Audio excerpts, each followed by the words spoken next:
All right, you guys, as you can see by the thumbnail, I'm back with another one like the other one. So check it out, you guys. I got another short banger for you guys. I think you guys are gonna like this story. This one right here is a banger. On a side note, I know a lot of you guys have been waiting for a story that I've been previewing for a while now, a story about a Virginia Park incident that happened in Santa Monica. I promise you guys that that story is still in the lineup. I'm gonna get it out to you guys soon. If I don't get it out to you guys next, I'll try to get it out to you sometime this week. There's just some other stories that I wanted to get out before I put that one out for some other reasons. But just bear with me. I give you guys my word, I will get that story out to you.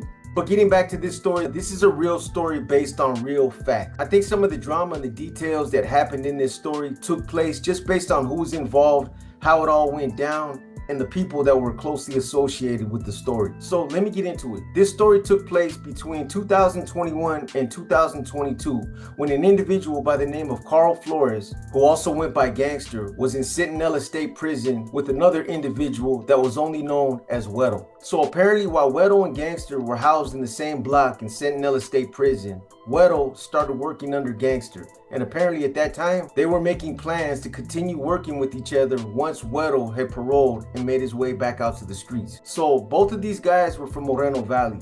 And according to my sources, they had a lot of history together on the streets. They had known each other for years. And according to what I was able to gather, it sounded like Gangster was grooming up Wedo to work under him on the streets in a crew that he was already overseeing. In fact, there was another individual named Brian Inocencio who went by Toto, who was already on the streets working under Gangster and was apparently in some type of leadership position. And from what I was able to gather about Toto, he was like Gangster's right-hand man. They also had a lot of history together, but Toto was one of his most trusted guys that was working under him on the streets. In fact, prior to Gangster getting caught up and landing back in the system, Toto was working under him on the streets, doing some personal security detail, basically collecting money on the streets from individuals who accumulated debt or others who had been given work on consignment and started making excuses about the losses they took. So Toto and Gangster had established a level of trust amongst each other, and this is something that they continue to build on, even while Gangster was in Centinela. On a side note, Gangster was almost 50, and although he wasn't a member of the Mexican Mafia, he was one of those individuals that was a stout believer and was always deeply involved in the politics. Every time he landed behind the walls, he fell in line, and he was just one of those types of individuals that always did what he was told, was always willing to assist, and never asked no questions when he was asked to participate. In fact, according to my sources, every time Gangster would hit a new yard, he was appointed a leadership position because of the way he conducted himself, and based on the fact that he was older with a lot of experience. So based on everything I was able to gather about Gangster from a couple different sources that helped me with this story, they all considered Gangster to be a solid individual who carried himself well.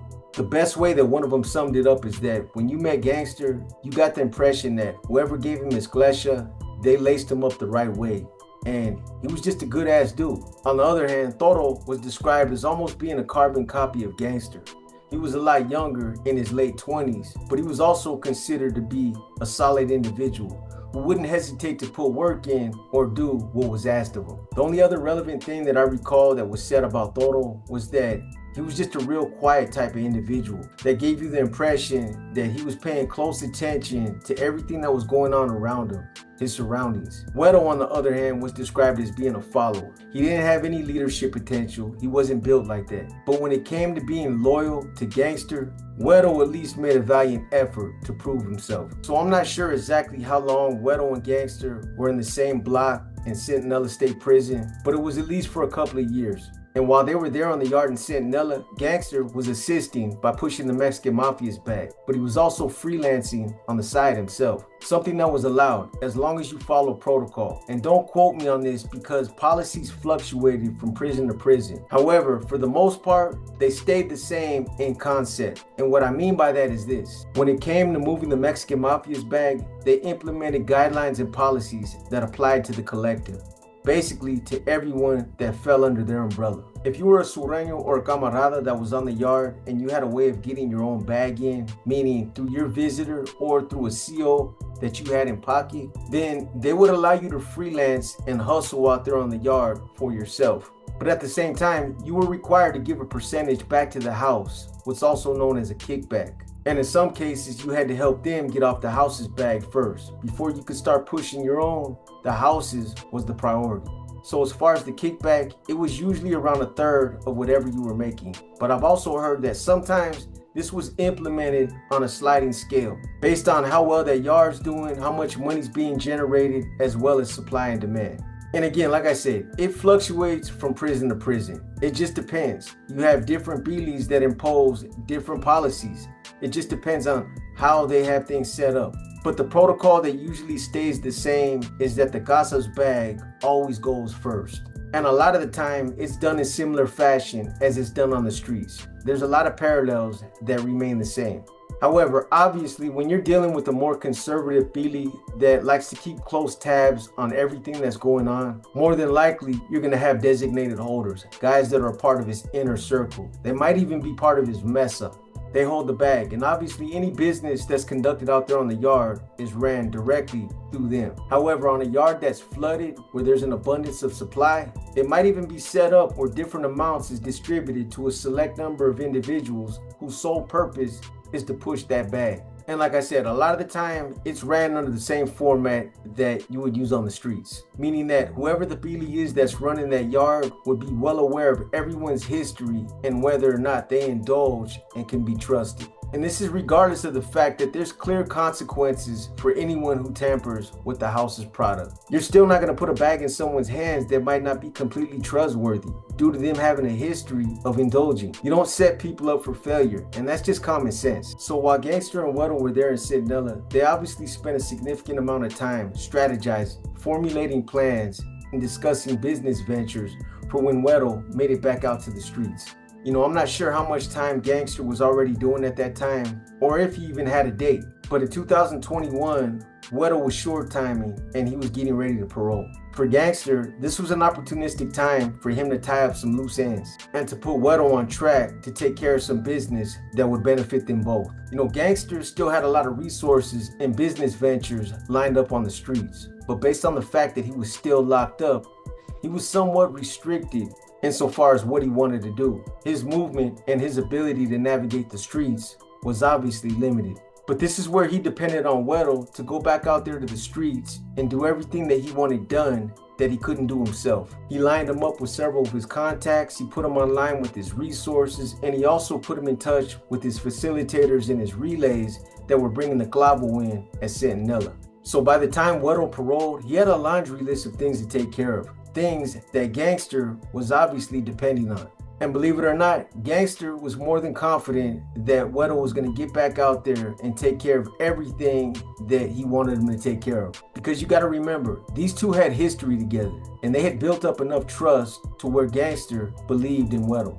You know, I'm not sure about the specific details insofar as why Wedo was obligated to work under Gangster. I'm not sure what was involved, but maybe the Mexican Mafia gave Gangster the blessings to oversee a street crew. Or maybe Gangster was just a front man under someone else. But either way, besides the political compulsion that Wedo was under, the trust and confidence that Gangster had in Wedo was predicated on the solid friendship that they had as well. Before anything else, Wedo would either prove this or he'd fail. Only time would tell. So like I said, Gangster already had a crew that was working for him on the streets. And he had others like Toto who he knew he could depend on. But Gangster needed Wedo just as much as Wedo needed Gangster. Their friendship and understanding was founded on a symbiotic partnership, one that benefited them both. And at the same time, getting these things in order was obviously going to help Gangster as well. Because Gangster knew that Wedo was going to need some monetary help once he got back out there. And at the same time, getting these things in order was obviously going to help Gangster as well. So while Gangster was still there in Centinela, he continued to keep Toto apprised of everything that was going on. And at one point, he basically informs Toto that Wedo's going to be getting out and that he was going to be getting in touch with him. Because anything that Wedo got on consignment from Gangster was obviously going to come through his right-hand man, Toto. So at some point, Wedo, he ends up paroling. And he makes a futile attempt at trying to take care of all the things that Gangster asked him to take care of. He makes contact with all the people he was supposed to get in touch with, but beyond that, he didn't do nothing else. And whatever he didn't do ended up falling on Toto's plate. It became Toto's responsibility. And obviously this upset Gangster. He was disappointed that Wedo started dragging his feet and basically started procrastinating on all the business ventures that they had discussed. Because this just didn't affect Wedo, it also affected Gangster as well. And despite the fact that Wedo broke his word and didn't take care of all the things that he said he was going to take care of, Gangster still had Toto give Wedo a bag on consignment. Only because Gangster knew that Wedo still needed the help. But at the same time, Gangster was also expecting Wedo to start generating money. But even this was short-lived. About a week later, Wedo ends up getting busted by Riverside PD. He gets busted for transporting narcotics for sale and paraphernalia. He basically got pulled over for driving around with expired tags, and as a result, they did a parole search and they found the glob. So yet you have someone that spends all this time in prison getting primed up and ready to get back out on the streets and make his debut, just to end up making a boneheaded mistake like this. You know, one of the things that we always did when we were out there functioning is anytime we moved anything around, we always drove around in cars that were low profile, the tags were up to date, and the cars were legitimate. They weren't lowriders. They didn't have 13-inch rims with spokes. These cars looked like regular cars that didn't generate any extra attention. But when you're driving around on parole with expired tags and you're driving around dirty, you're asking for it. That's just stupid. But you know, the other crazy thing about this is that even though Wedo was on parole, somehow he ended up getting out. That would have been a red flag for me. I mean, I know there was a lot of changes and revisions within parole in the early 2000s, but back in the 90s, this definitely would have been a 12-month flat violation if this would have been me getting pulled over. That would have been at the very least. But I don't know. Who knows? Maybe he got a flash violation or some type of diversion. But either way, when Wedo caught this case, it shook him in his boots, because right after this happened, he told Gangster that he wanted out of their partnership and that he didn't want to work no more, that he didn't want to be a part of that arrangement anymore, that he caught a case, so he just wanted to kick back and do his own thing. You know what it was is that this guy just didn't want to take a chance of getting caught with any more global. Needless to say, Gangster was furious. What Gangster assumed would end up being an investment that would produce dividends ultimately ended up being a complete failure and now a liability. So this is where everything ended up going sideways, because Gangster wasn't trying to hear this guy's excuses, and this wasn't something that he was just willing to write off either. This was 5 bands. So Gangster, he ends up telling Wedo that unfortunately it just don't work like that. You're not gonna walk away from this partnership expecting me to eat a $5,000 loss. It just ain't gonna happen. Then Gangster tells him, if you want to step back and do your own thing, that's cool. But first, you're going to have to pay that money back. You know, I don't know what Wedo was thinking, but he obviously thought that he was going to be allowed to walk away and that this was going to be forgiven based on the fact that he caught a case and got busted. I don't know what bubble he came out of, but everyone knows it don't work like that. When a bag's put in your hands, you become responsible for it regardless of what happens. And nobody's gonna have any sympathy for you, especially when you get busted behind your own stupidity. But this is when the excuses started. Wedo started making excuse after excuse for why he couldn't come up with the money. He wasn't working, he didn't have no income coming in, his credit was all jacked up, he couldn't get a loan. I mean, this guy mustered up every excuse he could possibly think of. But at the end of the day, it didn't matter because it was falling on deaf ears. You know, if it would have been for a couple of $100 or something like that, then maybe Gangster might have been willing to write it off. Maybe he would have just wrote this guy off and dealt with him later, but he wasn't willing to take a $5,000 loss. He wasn't going to eat that. You know, at the same time, this was also money that belonged to or was associated with the Mexican Mafia. So maybe Gangster wasn't even at liberty to write it off even if he wanted to. So for over 2 months, Wedo continued to offer excuse after excuse of why he couldn't pay this money back. In fact, during the 2 months that he continued to make these excuses, not one time did he make any effort to pay any of it back. Not even the chump change that he had in his pocket. And this is what upset Gangster, because I'm sure that if Wedo would have showed Gangster that he was at least trying to make an effort to pay some of this money back, even if it would have been 20 here and 20 there, he wouldn't have felt played and he might have worked with him.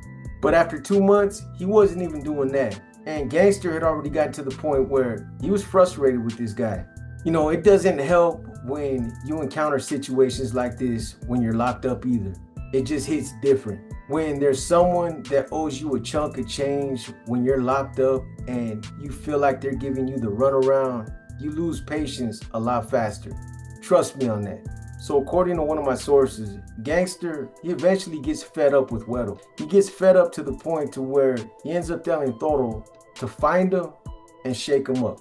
You know, I'm sure that Gangster assumed that Wedo would come up with the bread, especially after he seen that there was somebody out there that could physically get with this program, and that if he continued to play this game, that the threat was real. Because it had gotten to the point where Gangster, he didn't care about where the money came from. He just wanted to get paid. Something that I can definitely relate to. Because in situations like this, where somebody owed this amount of money, if they didn't have cars, jewelry, or some other collateral, that would always end up being 4 or 5 times more expensive than what they owed, we would tell them to go rob a bank or a legitimate business to get that money. That forget all the excuses about not being employed, about not being able to get a loan, or about not having any way to get that money back. The bottom line was that they were fully able and capable to rob a bank or a legitimate business, so that's what they were going to do. And when we would impose something like this on someone that owed that kind of money, either one of two things would end up happening. They would either get so spooked when they heard that they were going to have to rob a bank that they mysteriously found a way to come up with that money, or they would end up telling on us. That's real. Because I remember a similar situation where somebody owed a chunk of change and they continued to make excuse after excuse of why they couldn't pay this money. Either they weren't working, they didn't have the money, they had no way to make it back, they didn't have any collateral, or some other lame excuse, one after another. But as soon as they were told that they were fully able and capable of robbing a bank, and that we were going to drive them there and watch them do it, that this is what was going to be imposed on them, you could actually see him getting physically sick or spooked just thinking about it. And like I said, they would either mysteriously find a way to pay that money back, or they'd end up telling on us. This is what happened the last time I caught a case. I threatened to take this guy's stepside, his Harley, and 2 of his cars. Needless to say, 3 days later, my door gets kicked in. Anyways, I know I'm getting off track, but fast forward to sometime around the middle of 2021. Toto begins taking steps to locate Wedo for the purpose of getting this money back. You know, I don't know what Toto's initial plans were for dealing with this guy once he found him. I don't know how much more latitude he planned on giving him at that point, if any. But this is when Toto proactively began looking for Wedo. So Toto was well aware of the game that Wedo was playing, and apparently he came up with a plan for dealing with him. So according to my source, before Toto proactively begins trying to find Wedo, he makes sure that all of Gangster's business is taken care of in the event he ends up getting busted. Toto makes sure that all these things are done before he starts to put his plan in motion. You know, Toto was definitely the type of reliable individual that's a dying breed. It's hard to find good homeboys like that. It's hard to find good homeboys that will fight tooth and nail to take care of business no matter what they gotta do. But obviously the loyalty that Toto had for Gangster was real. So he gets in contact with Gangster's resources. He gets everything in motion like Gangster asked, and he even touches base with Gangster's visitors to make sure that they had Global to bring in the Centinela.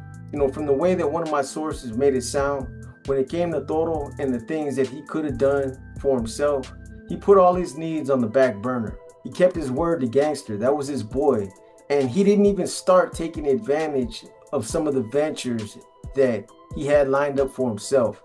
You know, there's no question about the fact that Toto had a lot of respect for Gangster and that he wanted to demonstrate his loyalty. But I think this was probably reinforced based on the fact that Toto was well aware of the fact that he was also working under the Mexican Mafia as well. And when you're given specific directives to take care of a special assignment like this on the streets, you obviously want to shine and make a statement when you do your thing. And I think this is what Toto had in mind for when it came time to deal with Wedo. So at some point, Toto finds out that Wedo had a 50th birthday party that was being thrown for him on August 6, 2021. He hears about this party and he gets the location of where this venue was going to be held. So by this time, if Toto even did give Wedo an opportunity to square up this debt, it had got to the point where he was done dealing with them. He had no more patience for the excuses, and as far as he was concerned, Wedo's opportunity to square up this debt had long been past overdue. Either way, however it happened, he planned on attending Wedo's birthday party with bad intentions.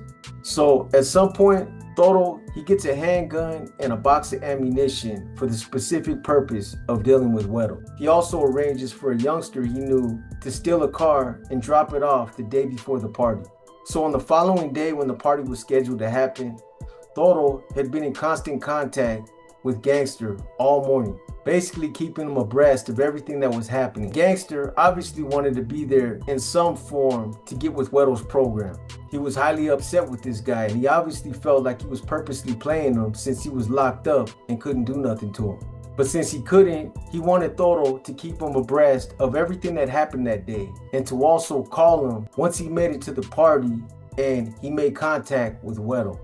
Keep in mind that Toto had been communicating with Gangster on a daily basis through his cell phone. Gangster, on the other hand, had a contraband cell phone of his own, one that was equipped with FaceTime capabilities, something that would later become a key part of this story. So while Gangster was out beating the streets, taking care of business, he would FaceTime Gangster at specific times so that he could see what he was doing with his own eyes. And Toto would do this at specific junctures throughout the day. Anyways, according to what I was able to gather from multiple sources that helped me with this story, Gangster wasn't the type of guy who micromanaged the people that he would occasionally have working under him. But he was a real hands-on type of individual that liked to be involved in everything that was happening. I wouldn't go as far as saying that this is the reason why he had a cell phone that was equipped with FaceTime capabilities, but maybe this was part of it. Maybe when Toto was getting ready to buy Clavo that was going to Gangster, or other situations where he just basically wanted him to see exactly what he was doing.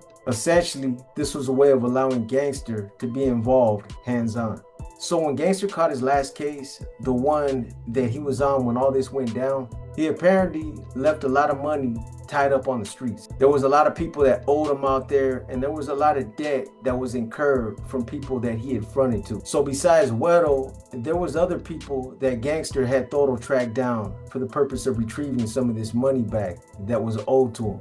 In fact, Toto actually knew some of these people personally, but others he only knew by name. So it was at these times that Toto would pull out his phone, make a FaceTime call, and have Gangster confirm somebody's identity. A lot of the time when Toto would track some of these individuals down, Gangster actually preferred for him to hand the phone over so that he could confront these individuals himself. Then if things ended up going sideways, he'd just have Toto get on him right there. So on the evening of Wedo's 50th birthday party, Toto drives to a neighborhood that's close to where the party's being held at. When he gets within a couple of blocks, he gets out of the car, takes a paper bag, and uses it to cover up the license plate. Even though the car was a Stoli, he still had to use it to get away, and he was still being cautious about covering his tracks. So after he covers up the license plate, he pops the trunk and he retrieves the gun and the box of ammunition. Then he gets back in the car, rechecks the gun to make sure that it's loaded, and drives the 2 short blocks that he had plugged into his phone's GPS. So when he pulls up in front of the place where the party's being thrown at, the first thing he does is he calls Gangster on FaceTime. He basically lets him know that he just pulled up to the party and that he's getting ready to make his way inside. So Gangster, he tells Toto to FaceTime him again once he makes contact with Wedo, as he had a few choice words that he wanted to say to him.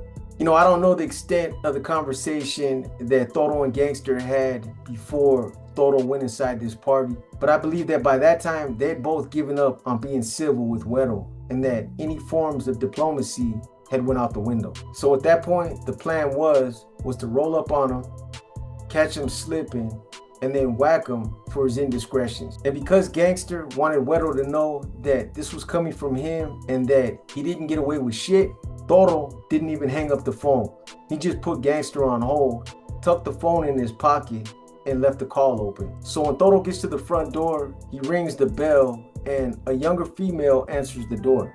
Toto tells her he's there for Wedo's birthday party. And even though they don't know each other, she lets Toto in without so much as asking him another question. So when Toto walks into the house, he walks down a short hallway that leads to a living room. And as soon as he walks in, he sees Wedo sitting right there in a chair. And as soon as Toto and Wedo make eye contact, Wedo knows that he's in a bad situation. Toto, on the other hand, doesn't waste no time. He cuts straight to the chase and asks Wedo if he was able to get the money together that he owed Gangster. Wedo hesitates and then he says he's been trying, but he's not working, he's not employed, he's struggling, he's broke, etc., etc. Just more of the same excuses that he's been giving Gangster for the last few months. At that point, Toto reaches into his pocket, he grabs his cell phone, he looks at the screen to make sure that Gangster's still on the line, and then when he sees him, he hands the phone to Wedo. At first, Wedo, he doesn't know what's going on. But when he grabs the phone and he focuses in on the screen and he sees Gangster, he panics. But by then it's too late. When Gangster sees Wedo, Gangster says, "You're dead." And almost simultaneously at the same time he says that, Toto pulls out the handgun and starts to unload the gun into Wedo. I'm not sure how many times Wedo was hit, but he at least took 5 shots at point blank range. So after Toto shoots Wedo, he reaches down and grabs his phone that had fallen on the floor and then makes his way towards the front door. So this FaceTime call served 2 purposes. For one, it was proof positive that Toto had whacked Wedo. And secondly, this gave Gangster the vindication that he wanted since he felt like Wedo had been playing him. You know, I've heard a lot of stories about situations like this where somebody ended up getting taken out for falling in bad standings with the wrong people. But the way that Toto and Gangster had orchestrated this was pretty crazy. So after Toto shoots Wedo, he jumps back in his car and he takes off. And whether he planned this at the last minute or it was part of the plan the whole time, he literally made a beeline for the border. So Toto, he crosses the border and stays in TJ for about a month. He ended up linking up with some people out there he knew, but his time in TJ was short-lived. Almost a month later to the day, the U.S. Marshals Pacific Task Force coordinated with the Mexican National Police in an effort to track Toto down. And eventually they did. He was spotted, identified, and was taken into custody without incident. So despite the fact that he'd been shot several times at point blank range, miraculously Wedo somehow survived the shooting and made a full recovery. As for Gangster and Toto, in the end, they were both convicted after a short trial for attempted murder, witness intimidation, conspiracy, gang enhancements, firearm assault, and great bodily injury allegations. Toto was additionally found guilty of being a felon in possession of a firearm. Gangster was sentenced to 85 years to life in state prison, while Toto received a term of 47 years to life in state prison. So there you guys have it, another short story that includes all the elements that are usually involved: deception, betrayal, backstabbing, double dealing, and 3 lives that were destroyed forever behind bad choices they all made. You know, most of these stories, they have similar endings. Someone dies, someone goes to prison, or they suffer some type of foreseeable circumstance. The only thing that seems to change is the faces. Anyways, I hope you guys have enjoyed this episode of Paradigm Profiles. If you guys liked this episode, give it a thumbs up. If you didn't like this episode, give it a thumbs down. But either way, drop a comment and let me know what you think.